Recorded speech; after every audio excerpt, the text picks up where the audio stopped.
मुदाकरातमोदगं सदा विमुक्तिसाधकं कलाधरावदंसकं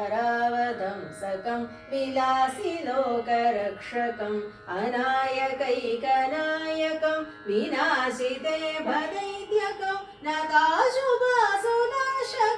नमामि तं विनायकम् न ते तरातिभीकरं न ओदितार्कभास्वरं न मत्सुरारिनिर्जरं न तातिकापदुर्धरं सुरेश्वरं निधीश्वरं गजेश्वरं गणेश्वरं महेश्वरं समाश्रये परात्परं निरन्तरम्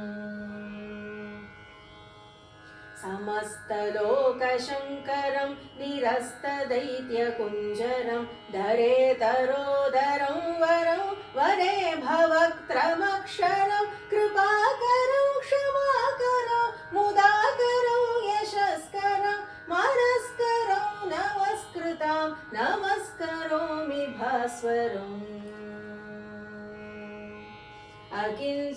अकिञ्चनार्तिमार्जनं चिरन्तनोक्तिभाजनं पुरारिपूर्वनन्दनं सुरारिगर्वचर्वनं प्रपञ्चनाशभीषणं धनञ्जयादिभूषणं कपोलदानवारणं भजे पुराणवारणम्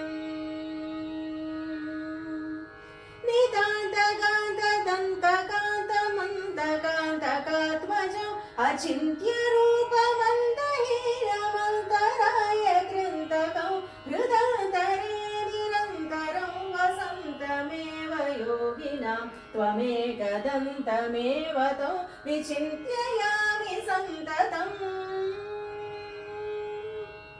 महागणेश पञ्चरत्नमादरेण योऽन्वहं प्रजल्पति प्रपादके हृदि स्मरन् गणेश्वरम् अरोगतामदोषतां